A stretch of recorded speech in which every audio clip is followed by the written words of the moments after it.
Imagine catching your HOA president using a stolen key to break into your home. Not once, but over and over again.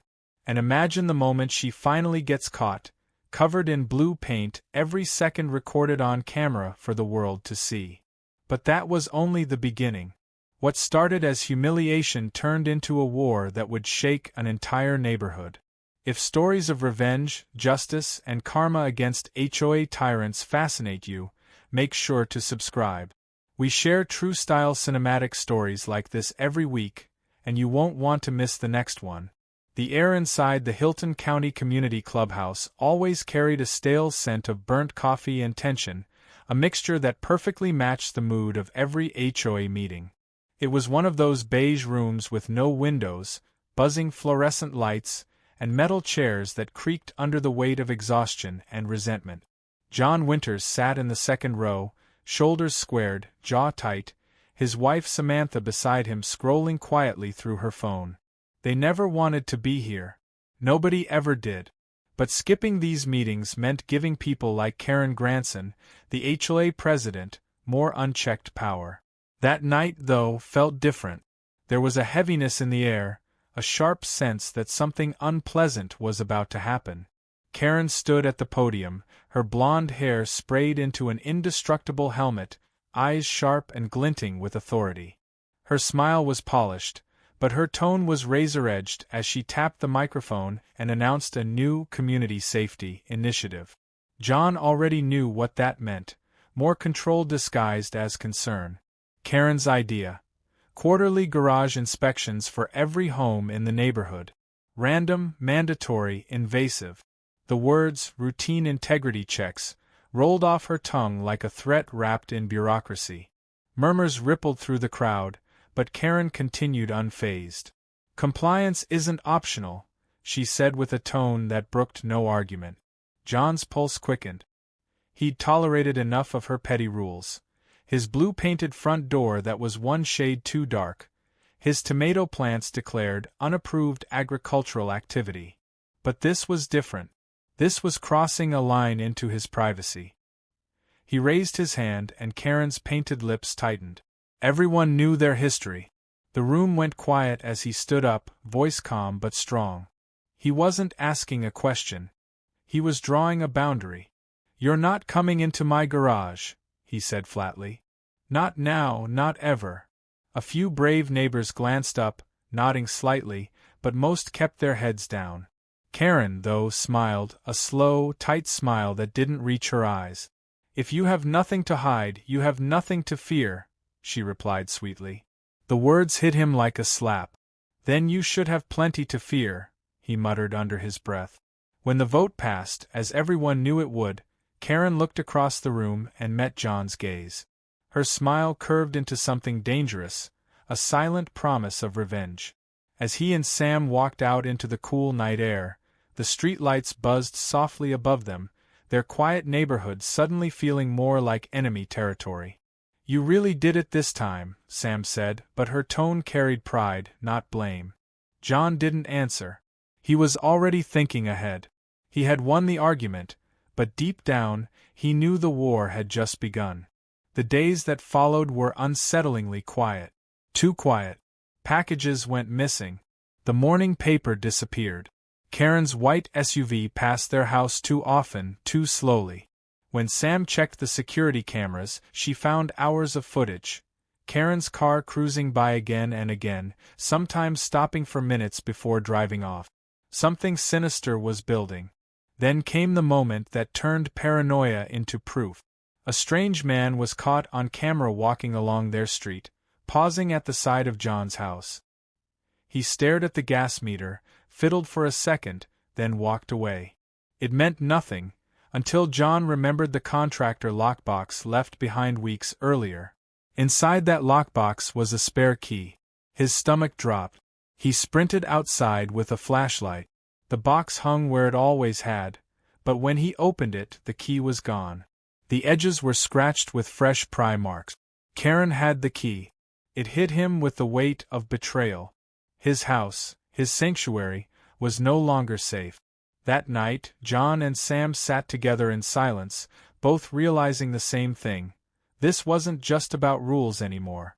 It was about power, intrusion, and control.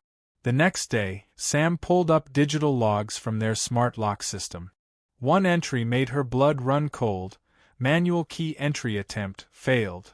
The timestamp matched the exact hour Karen's car had been parked outside. She had tried to get in. John stared at the screen, his rage simmering into focus. He wasn't going to call the police.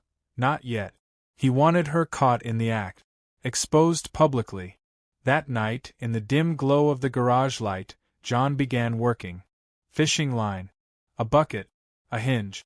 And a bottle of industrial-strength blue dye. He wasn't building a weapon. He was building justice.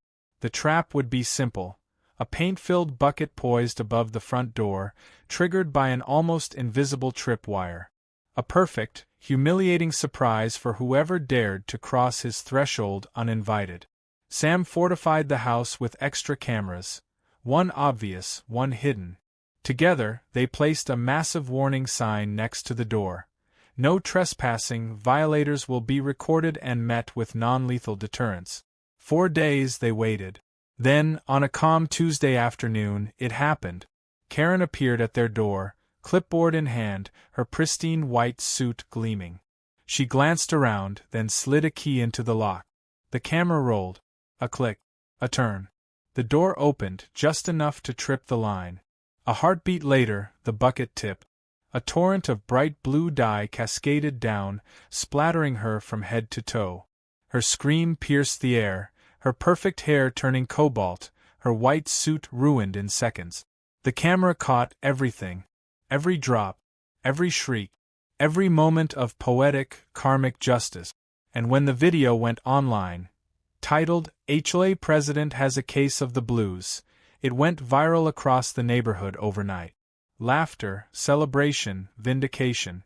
But as John watched the footage again, one small detail chilled him. Karen's final look before she fled wasn't shame. It was vengeance. The blue trap had humiliated her, but it had also lit the fuse on something far more dangerous. The neighborhood was about to become a battlefield. For a few short days after the blue paint incident, peace returned to the Winters household. The cameras were quiet. No strange cars slowed in front of the house. No missing packages. The air even felt lighter, as though the neighborhood itself had exhaled after holding its breath too long. But that calm was a mirage, an illusion before the storm. Beneath the trimmed lawns and white fences, a quiet fury was building. And at the center of it all was Karen Granson, the once untouchable HOA president, now the subject of a viral humiliation. Her downfall had become neighborhood gossip. Everyone had seen the video. The elegant, self-righteous queen of rules turned into a dripping, blue disaster on her own turf. People laughed behind closed curtains, whispered her name with a mix of glee and disbelief. And Karen, humiliated but calculating, was already plotting her revenge. John could feel it. He didn't know when it would come or what form it would take, but he sensed her presence even when she wasn't there, an invisible pressure lurking just beyond the camera's view. 3 mornings later, the first blow landed. A thick envelope arrived in the mail, stamped with the HOA seal. Inside were 3 violation notices and a total of $2,250 in fines. The offenses were absurd. Property color damage for the blue splatter still visible near the porch. Hazardous walkway condition caused by Karen's own blue footprints, and harassment of a board member, a claim so twisted it almost made John laugh, almost. The fines weren't about money. They were about control. A way to reassert power after public embarrassment.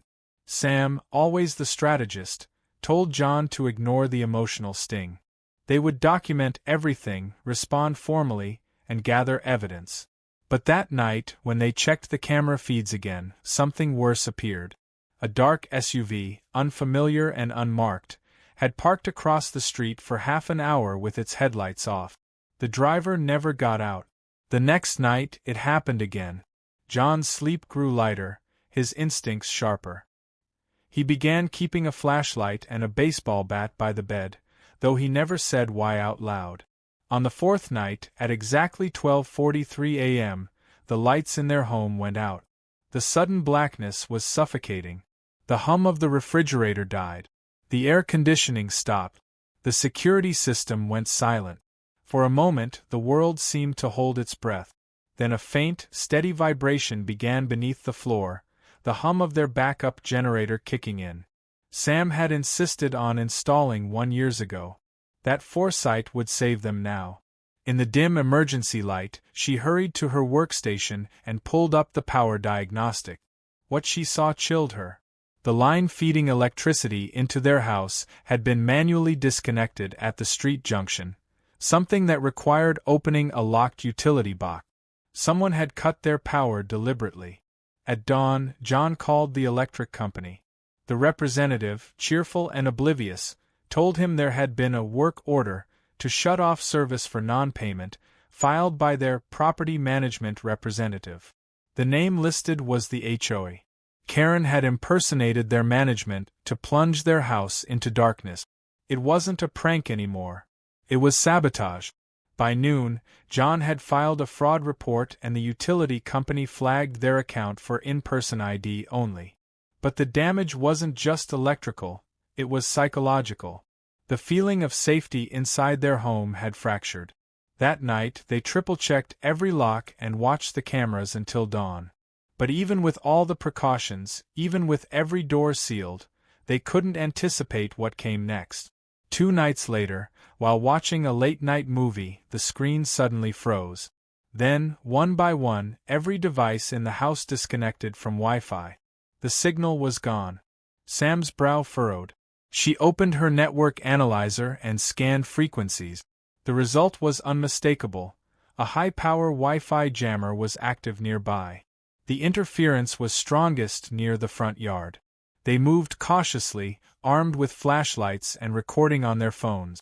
When they reached the porch, Sam spotted it, half buried in the hedges, blinking red. A small black box, military-grade, capable of blocking Wi-Fi across hundreds of feet. They sealed it in a plastic bag and logged the discovery on camera. Another report went to the police. That's when John heard footsteps on the sidewalk. A large man approached from the shadows, a figure built like a tank, wearing a jacket that read Gus's Handyman Services. His expression was cold, purposeful, the kind of man used to making people afraid. He stopped at the edge of the lawn and claimed to be there to inspect illegal modifications. The phrase sounded rehearsed, a script written by Karen herself. It was 1 a.m. No inspector in the world worked at that hour. John stood firm. His pulse was pounding, but his stance never wavered. The man took a step forward, then another, until his boots pressed into the grass. The house lights flickered on, triggered by motion sensors, washing the lawn in pale white. Behind the doorway, unseen by the stranger, Sam stood with the cold authority of someone who refused to be frightened again. The man hesitated, glancing at the lit camera above the door. Then, without another word, he turned away and walked back down the street into the dark, his shadow swallowed by the trees. For a long time afterward, John stood on the porch, gripping the flashlight like a weapon, the cold night air biting his skin. He realized then that Karen's tactics weren't random, they were escalating. Each move more aggressive, more coordinated. She had moved from fines to vandalism, from paperwork to physical intimidation. She wasn't acting alone anymore. She had muscle, resources, and no fear of crossing legal lines. And that meant she had to be stopped, not with more arguments or traps, but with proof. Undeniable, bulletproof evidence that would destroy her power completely. The next morning, their home office turned into a war room. Diagrams covered the whiteboard. Cables and equipment sprawled across the desk. Sam's fingers danced over the keyboard as she mapped out their next phase. They weren't just going to defend themselves anymore. They were going to expose Karen publicly, so completely that she could never recover. Sam's idea was brilliant in its simplicity. The next time Karen or her hired goon crossed into their property, they would have indisputable footage from multiple independent camera sources, Cameras that couldn't be jammed, hacked, or disabled. Over the next 48 hours, they built what Sam called the Ghost Network. Hidden battery-powered cameras disguised as birdhouses, sprinkler heads, and even decorative rocks surrounded the property. Each one operated on a 4G cellular signal, immune to Wi-Fi disruption. Each one recorded continuously to an encrypted cloud server. Every corner of their house was now under invisible surveillance. They knew Karen wouldn't stop. She would make her next move soon, and when she did, the cameras would be waiting. John decided it was time to draw her out, once and for all. The bait would be irresistible. He went to a hardware store and purchased a small, fireproof safe, heavy, black, and expensive-looking. Inside, he placed nothing of real value. Just bricks wrapped in bubble wrap, a broken laptop, and a bag of bolts for weight. Hidden in its lining, though, was a tiny GPS tracker. He positioned the safe deliberately in the garage, half visible from the window, knowing the neighborhood grapevine would take care of the rest. Then, casually, he mentioned it to their chatty neighbor, Nate, over the fence, how he was keeping valuables at home for safety after the HOA mess. By sunset, half the street knew about the safe. And by morning, Karen would too. The trap was set. The cameras were rolling. And the winter's quiet suburban war was about to enter its most dangerous phase yet. Because the next time someone stepped into that house uninvited, it wouldn't end in blue paint. The neighborhood of Hilton County looked peaceful on the surface, but beneath the manicured lawns and polished mailboxes, tension pulsed like a hidden current. Every porch light that flickered at night, every car that idled too long, seemed to carry a whisper of unease. To the Winters household, that unease had a name: Karen Granson. For nearly a week after the power sabotage and the late-night encounter with her hired enforcer, there was silence. Too much silence. The kind that made John restless, pacing the house at odd hours, checking locks that were already secure, watching camera feeds that showed nothing but motionless hedges and the occasional stray cat. But silence was Karen's favorite weapon. It wasn't peace, it was pressure. It was her way of letting fear do the heavy lifting. Sam, however, wasn't intimidated. She'd transformed their once cozy home office into a tactical operations hub. Screens covered every wall, each displaying live feeds from their hidden 4G cameras.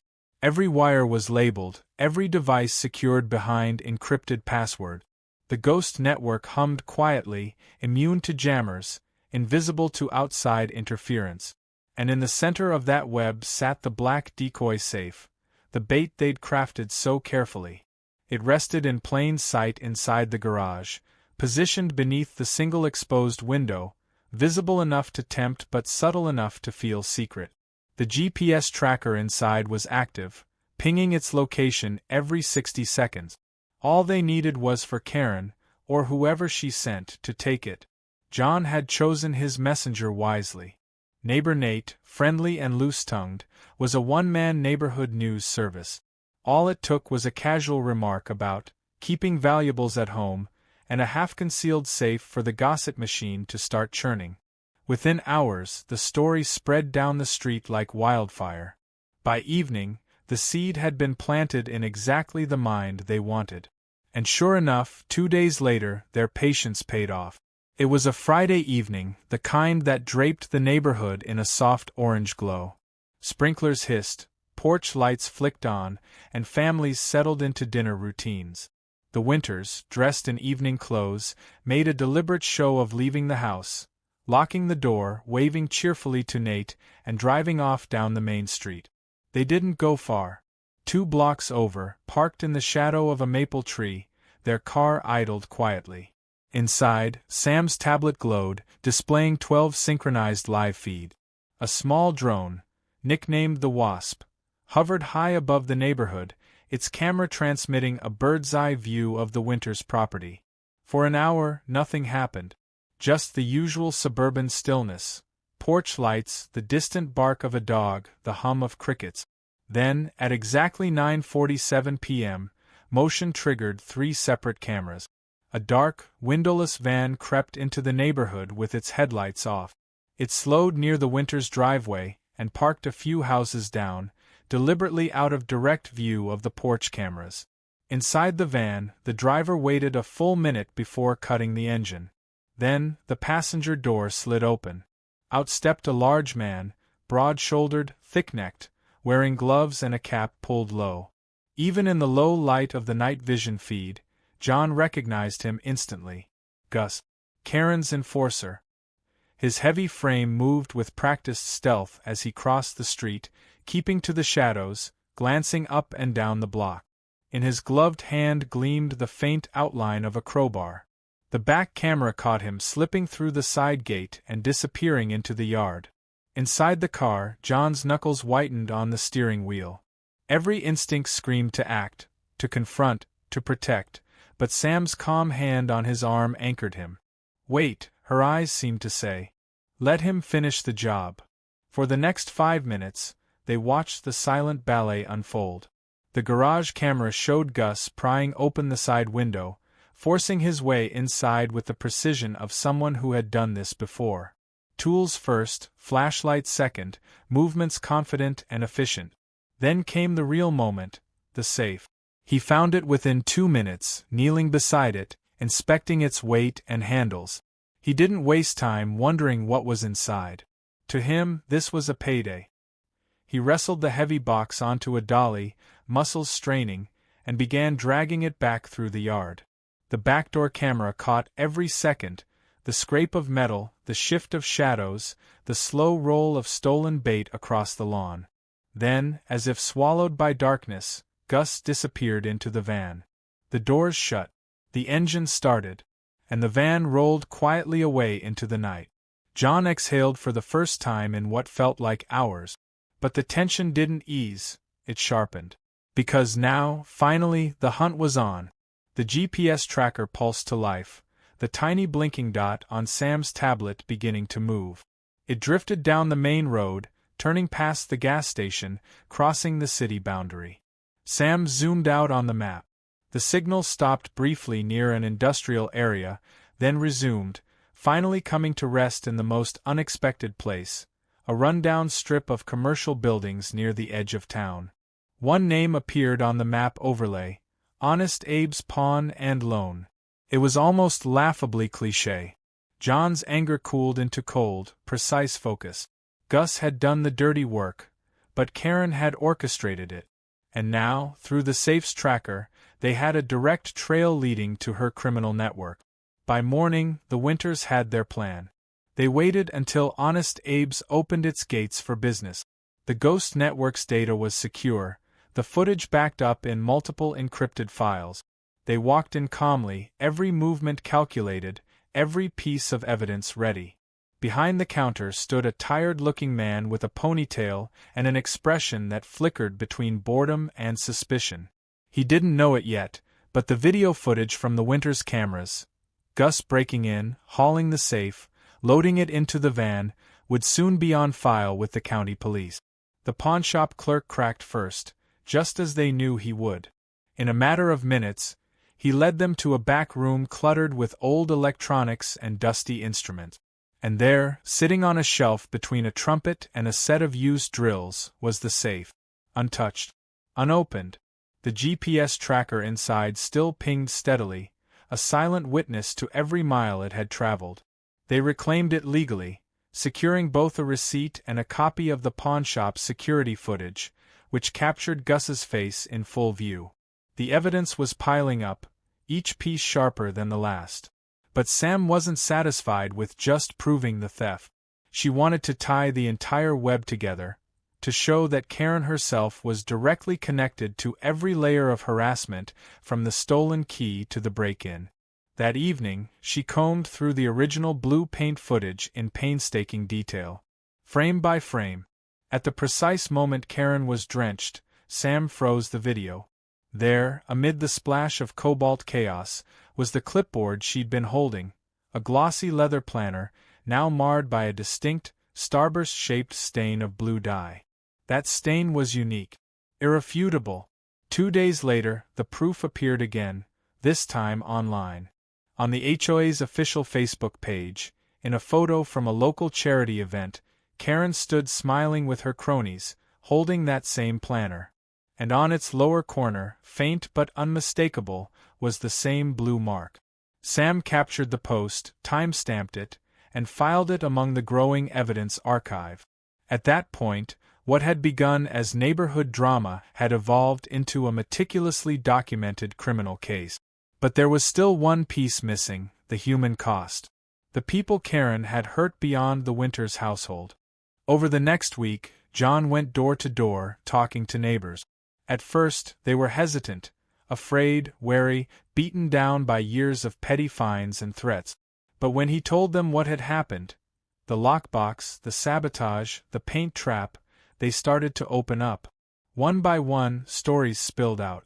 An elderly widow who had been tricked into paying thousands for fake repairs. A young couple fined for their child's tricycle left in the driveway. A man forced to repaint his deck because the stain was too rustic. Every voice added another layer to Karen's corruption, a pattern of exploitation hiding behind HOA bylaws and fake authority. By the time John returned home, his folder of signed statements had become a weapon of truth. Together with Sam, he pinned every photo, name, and document on their office wall, a growing mosaic of justice closing in on its target. The next step would be the most public, the most daring, and the most final. They weren't just going to expose Karen privately. They were going to remove her from power, and they would do it in front of the entire neighborhood.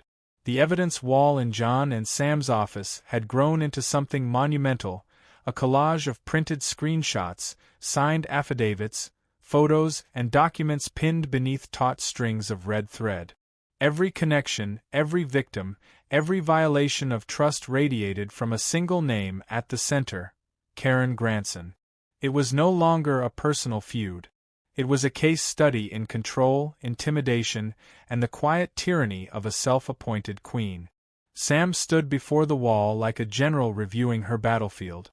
The Ghost Network had done its job. Every hidden camera had captured proof beyond dispute. Gus stealing the safe, the pawnshop handoff, Karen's blue-stained planner. Together with neighbors' testimonies, they had built not just a story, but a prosecution file waiting to ignite.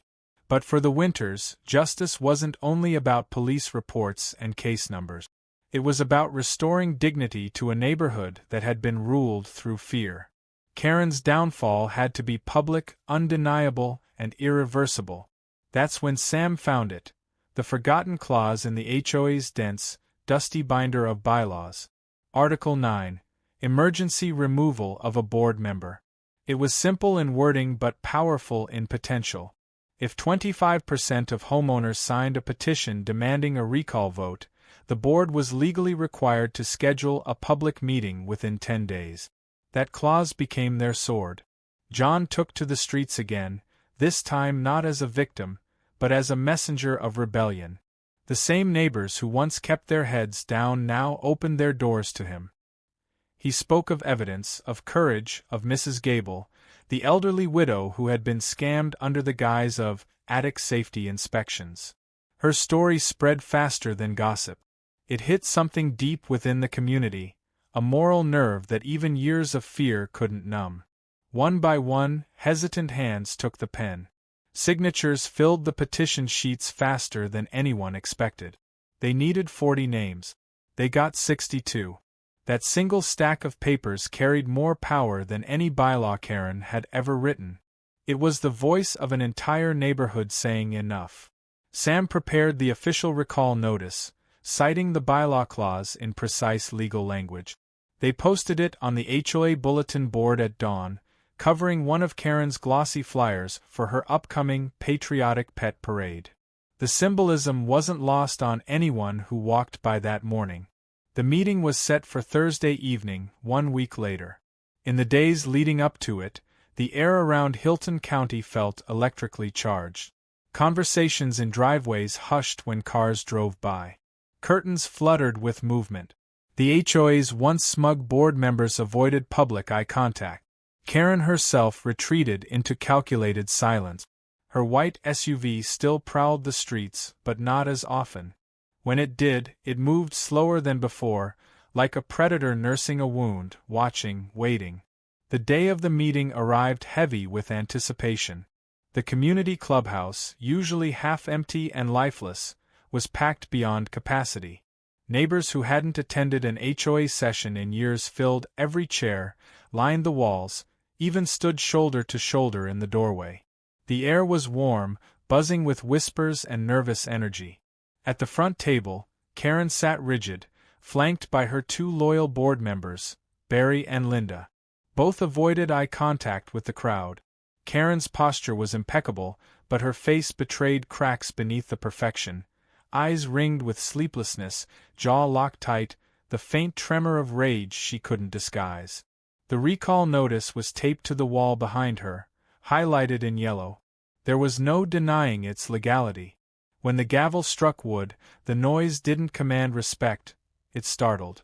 Karen's voice, sharp and falsely sweet, filled the room as she opened the meeting with the tone of someone pretending to still be in control. She called the petition misguided. She called the accusations unfounded. But her words slid off the audience like water off glass. The people had already seen too much. When it was John's turn to speak, he stood slowly, papers in hand, every step echoing across the hushed room. There was no anger left in his movements, only precision, calm, and purpose. He laid the evidence on the podium. The photos, the signatures, the timestamps. He didn't need to raise his voice. The truth did the work for him. He described the stalking, the trespassing, the power cuts, the jammer, the break-in. He told them about Gus, about Mrs. Gable, about the safe, the pawn shop, and the blue-stained planner that linked Karen to every crime. The room fell silent except for the hum of the fluorescent lights. Even those who once defended Karen looked uneasy. At the back of the room, Mrs. Gable rose slowly from her chair, trembling but resolute. Her soft voice carried a truth that shattered whatever remained of Karen's authority. She told her story. The fear, the manipulation, the money she lost. Her words rippled through the crowd like a cold wind cutting through the summer heat. For a moment, even Karen's expression faltered. Then, from somewhere in the back, a single voice shouted the word that broke the silence. Shame. And the room erupted. Neighbors who had once whispered behind fences now shouted openly. Years of resentment poured out at once.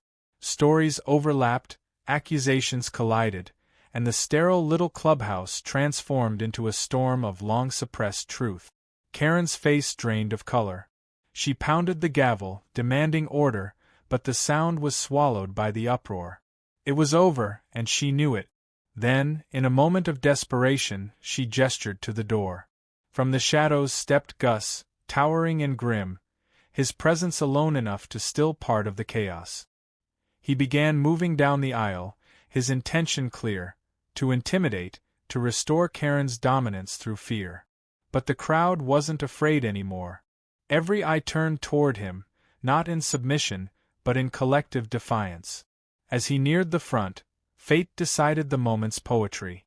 Neighbor Nate, the same gossip who once spread rumors without thinking, had positioned his cane just beside his chair.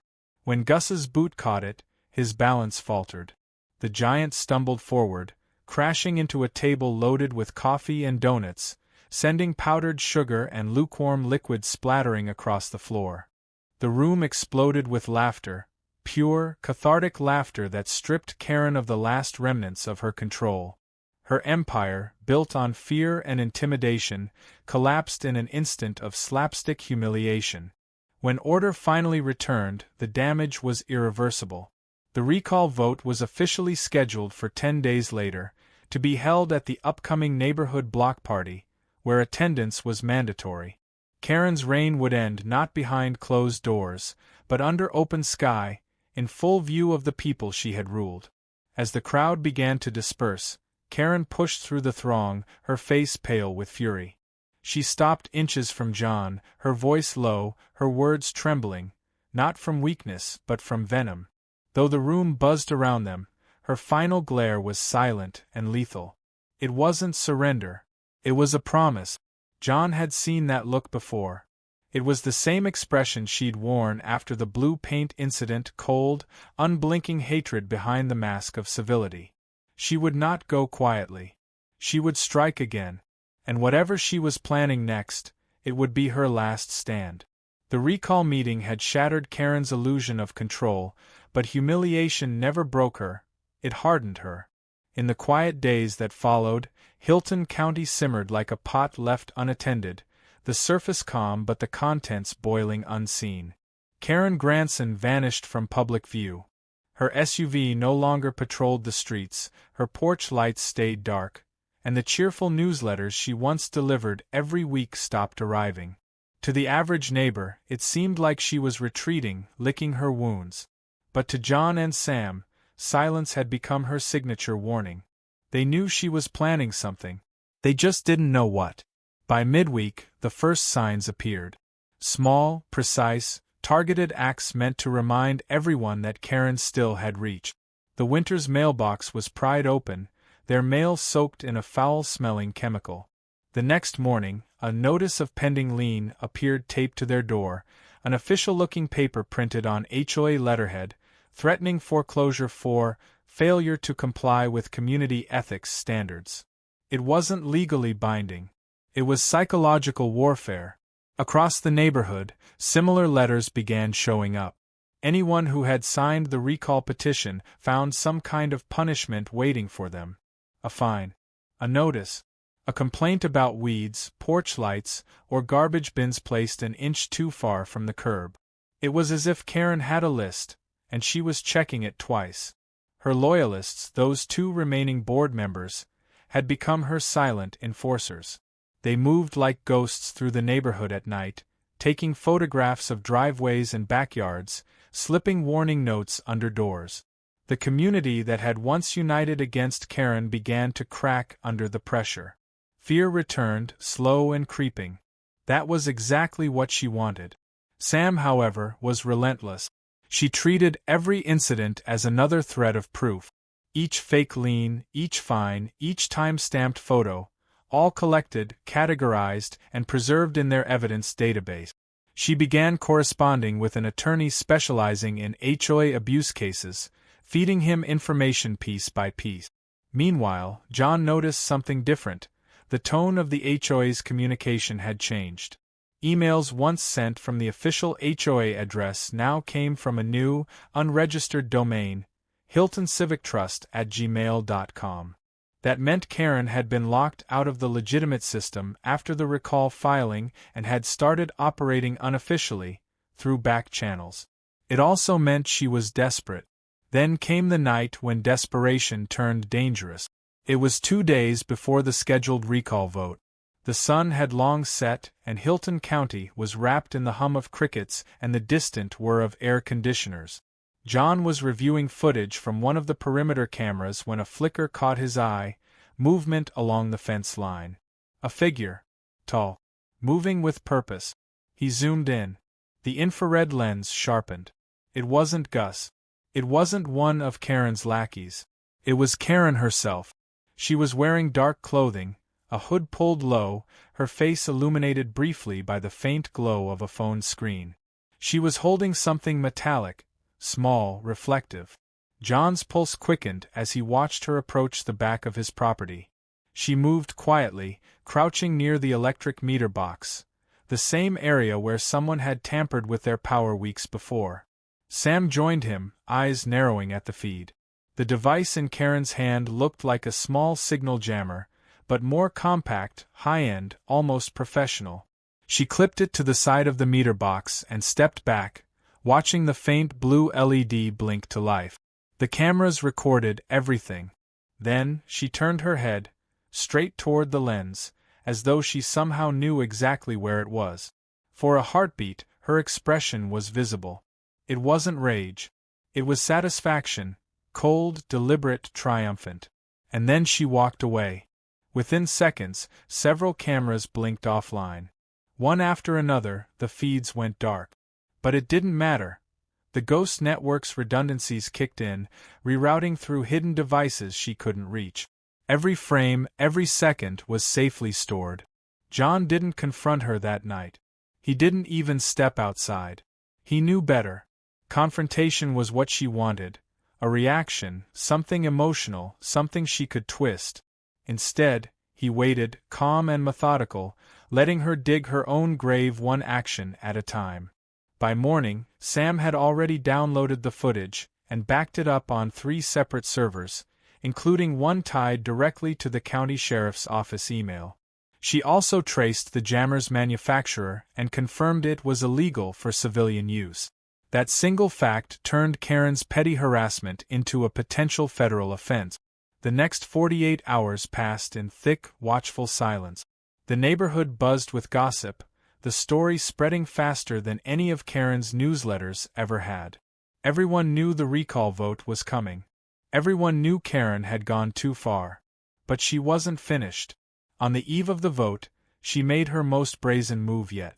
At exactly 3:12 a.m., the Winters home alarm tripped. Sirens blared through the still night.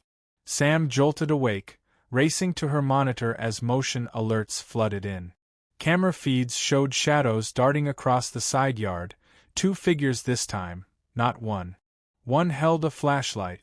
The other carried what looked like a crowbar. John rushed to the living room, his heart hammering. Before he could grab the phone, the porch light flared, triggered by motion sensors. The figures froze.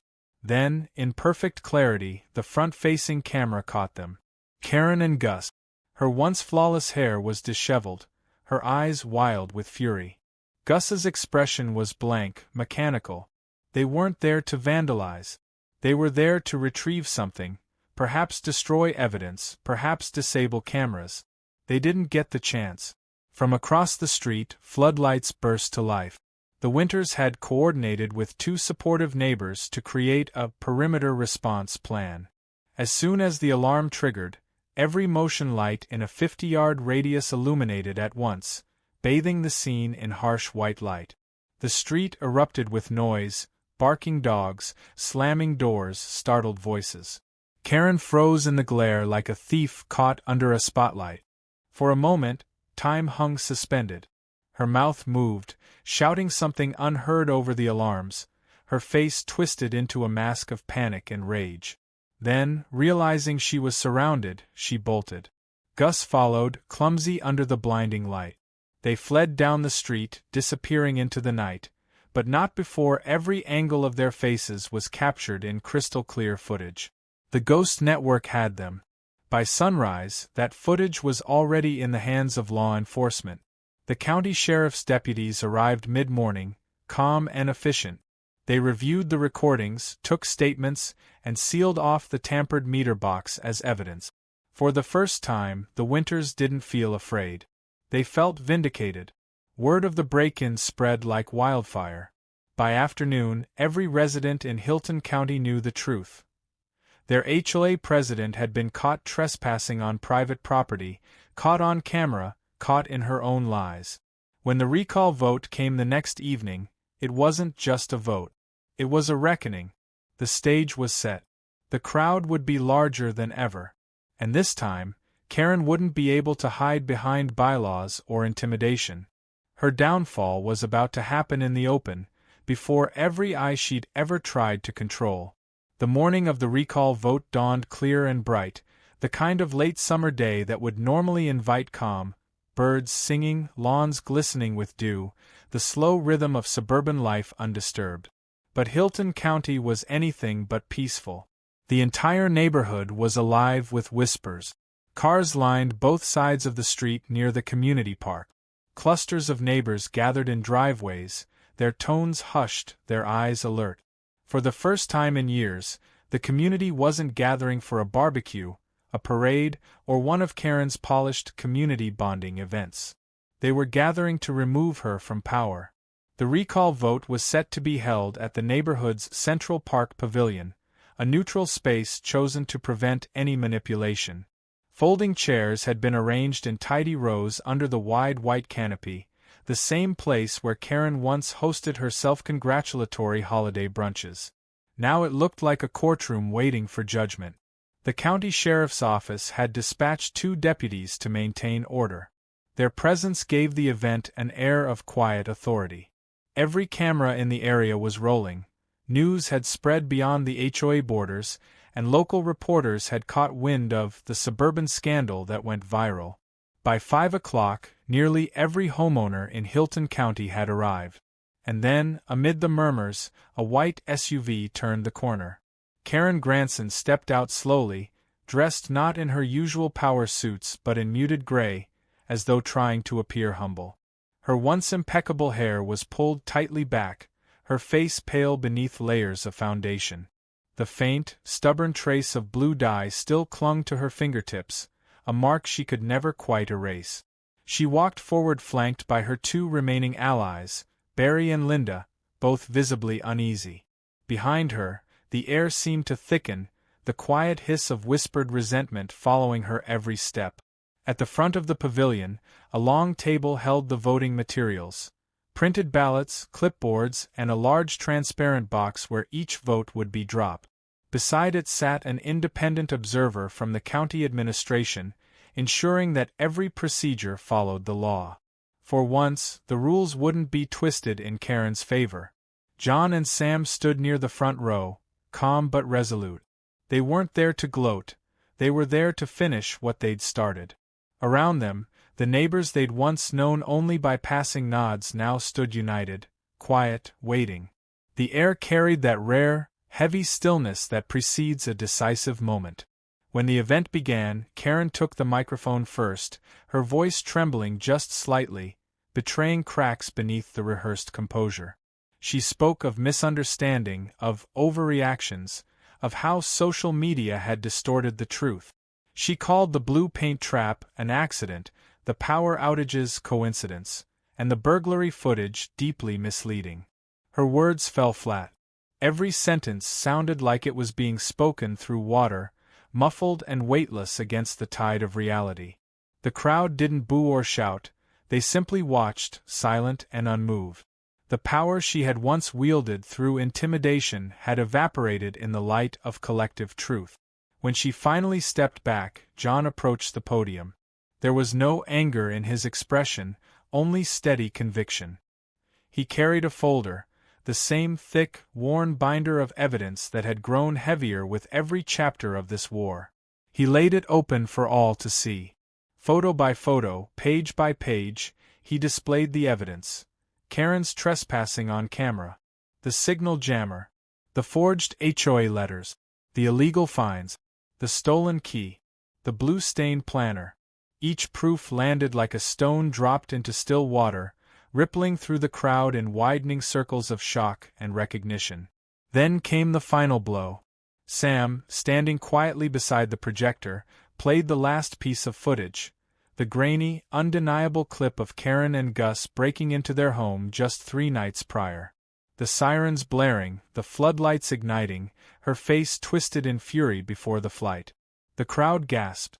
Some stepped forward, instinctively craning to see. Others covered their mouth. Even Barry and Linda froze, their expressions draining as they realized the magnitude of what they had defended. When the clip ended, the silence was absolute. No one needed to say a word.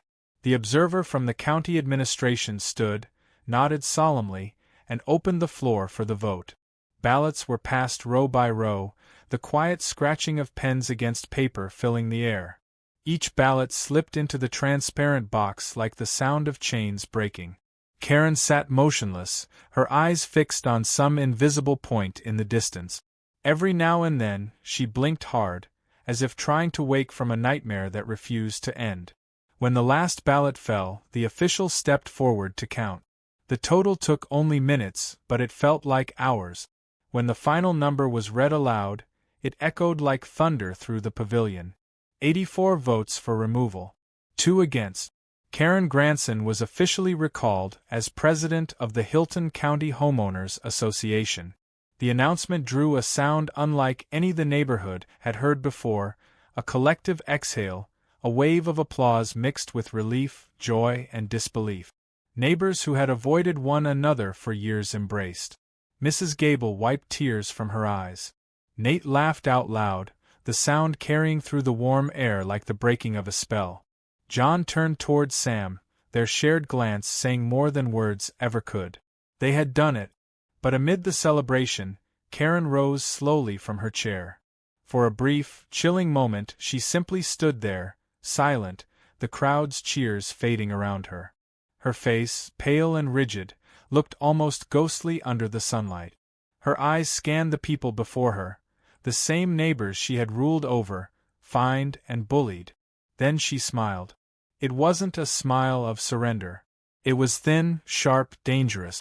The kind of smile that promised unfinished business.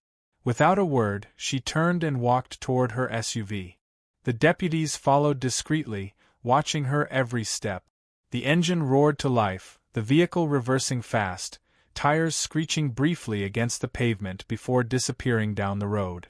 The moment she was gone, the park erupted again, but this time, it wasn't celebration. It was conversation.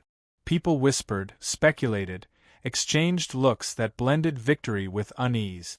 They had won the vote, but no one quite believed that Karen would accept defeat so easily. That night, the Winters sat together on the porch, the cool air brushing softly through the trees. For the first time in months, there were no shadows on their cameras, no headlights lurking at the curb, no fear pressing against the walls. Yet John couldn't shake the feeling that it wasn't truly over. Some battles end with signatures and vote. Others end only when the last echo of vengeance fades. And Karen Granson wasn't the type to fade quietly into the background.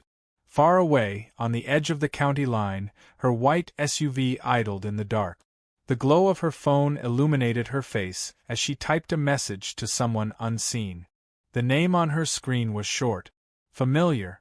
Gus. Her thumb paused, hovering above the words. Then, slowly, she typed, "We're not done." Night had reclaimed Hilton County, wrapping its streets in soft shadow and cricket song. The recall vote was over, the tyrant dethroned, and for the first time in years, the neighborhood finally exhaled. But beneath the hum of porch lights and the smell of cut grass, something uneasy lingered, a silence too deliberate, too expectant. Karen Granson had disappeared. After her storming exit from the pavilion, she hadn't been seen again. Her house stood dark, her driveway empty, her mailbox stuffed with unopened letters. To most of the neighbors, that was a relief, an ending they could live with. But to John and Sam, it was only the pause before the aftershock. Karen was too proud, too calculating to simply vanish. Power had been her oxygen. Stripped of it, she would find another way to breathe, even if it meant burning everything around her to the ground. For 3 days, Hilton County basked in uneasy calm. The new interim board sent out messages of reassurance, promising audits and reforms. Fines were canceled. Residents began planting flowers again, repairing fences, smiling when they waved. But on the 4th night, the peace shattered. It began with a smell, acrid and sharp, that drifted through the neighborhood at 2 a.m. Sam was the first to notice, half awake, frowning at the faint sting in the air. When she glanced toward the window, her heart stopped. A flicker of orange light danced on the glass. She bolted upright.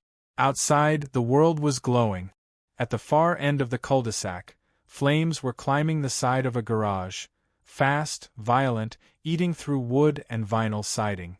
Neighbors stumbled from their homes in confusion, shouting, pointing, dialing 911.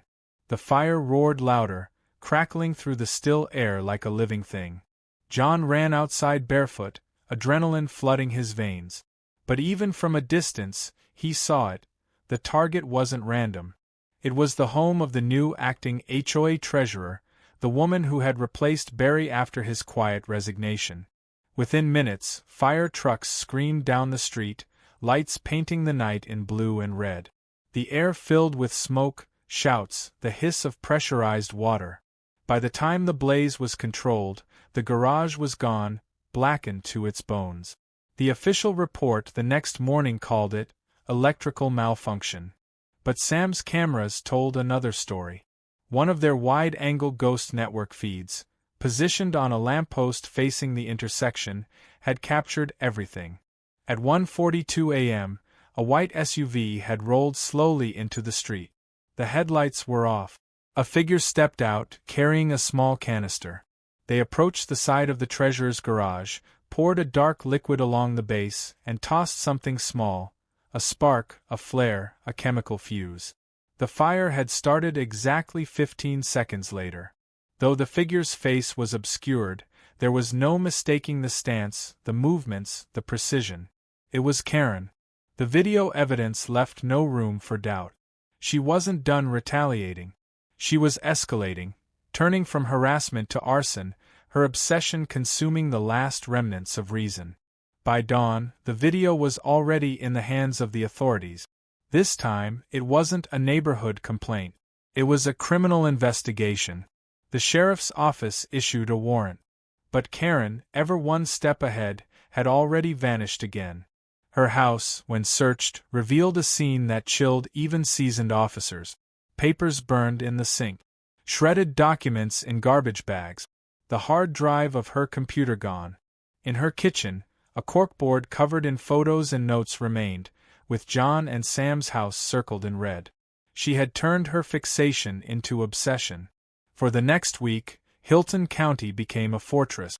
Patrol cars roamed at night, residents double-locked doors, motion lights stayed on until dawn. The ghost of Karen Granson haunted every corner, unseen but palpably near. Then, one rain-slick evening, the storm finally broke.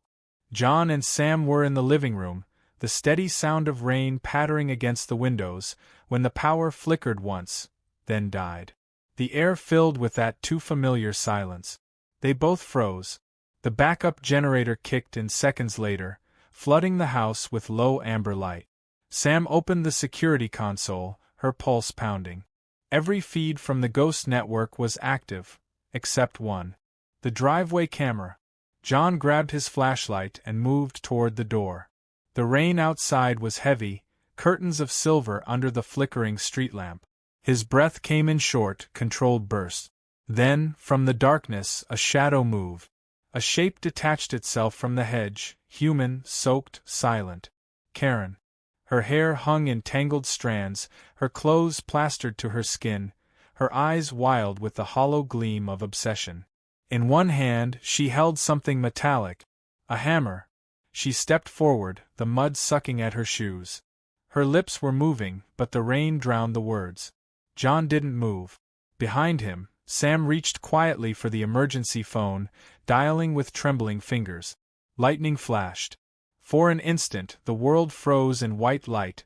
Karen's face twisted in a snarl, the hammer raised. Then the sound came. A single, deafening shout. Not from John, not from Sam, but from the street. "Drop it!" Two deputies emerged from the darkness, rain glinting off their flashlights. They had been stationed nearby ever since the fire, monitoring the house discreetly. Karen turned, startled, slipping on the wet concrete. The hammer clattered to the ground, her knees hitting hard behind it. It was over. She didn't resist when they cuffed her. She didn't speak when they read her rights. She only lifted her head once, just once, to look at John and Sam through the rain. Her expression wasn't rage this time. It was something worse. A hollow, broken smile, the last echo of a queen who had finally fallen to the kingdom she'd tried to rule. The storm faded as they drove her away. The rain washed the mud from the driveway, carried the footprints into the gutter, erased the last visible trace of her reign. In the days that followed, Hilton County transformed. The board held new elections. Policies were rewritten.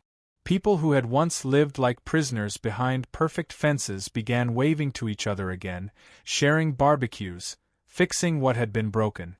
And for the winters, life slowly returned to something resembling peace. But sometimes, late at night, when the wind rustled the trees or a car's headlights swept across the lawn, John would glance toward the old camera feeds. He never expected to see her again, but he checked anyway. Because in neighborhoods like Hilton County, power never truly disappears. It only waits for someone new to claim it. Weeks passed.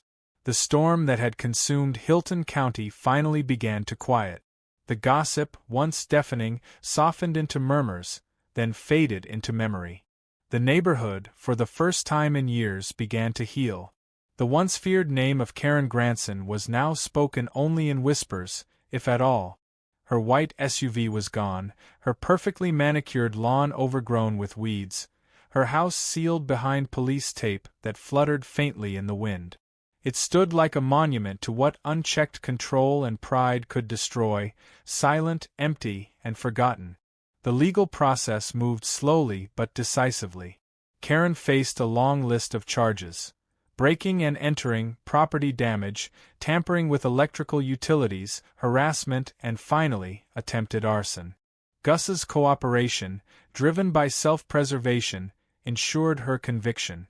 When the verdict came, guilty on all counts, Hilton County exhaled one final time. But for John and Sam, the end of Karen's reign didn't bring celebration. It brought reflection. For months their lives had been shaped by conflict, every day a battle, every night a watch. Now, as peace settled in, they were left with the quiet emptiness that follows war. The sound of the morning sprinklers, once a background hum, now felt strangely foreign. The neighborhood, with its white fences and trimmed lawns, looked the same, but it wasn't. It was better. The new HOA, led by a modest, fair-minded couple named Dana and Marcus, immediately dismantled Karen's old system of control. The endless fines, invasive inspections, and arbitrary violations disappeared overnight. The bylaws were rewritten to favor community over authority, trust over fear. For the first time in years, the board meetings weren't battlegrounds. They were gatherings, genuine discussions where laughter occasionally replaced tension. Neighbors who had once avoided eye contact began greeting each other again. The sound of children's laughter returned to the cul-de-sacs that had once fallen silent under Karen's rule.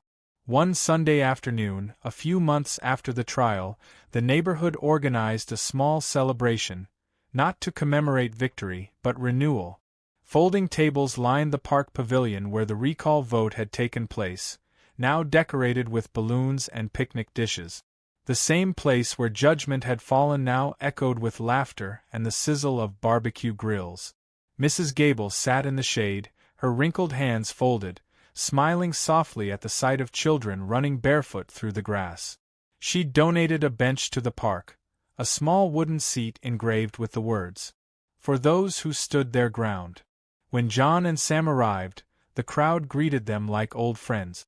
No one called them heroes, but the gratitude in their eyes said enough. They were no longer just homeowners fighting for privacy. They had become symbols of something larger, proof that even in the smallest corners of suburbia, standing up against corruption mattered. As the sun dipped low, turning the clouds orange and gold, John found himself walking toward the edge of the park. From that quiet distance, he could see the street where it had all begun, his driveway, the porch where the blue paint trap had changed everything. It looked ordinary again, peaceful. Sam joined him, standing silently at his side.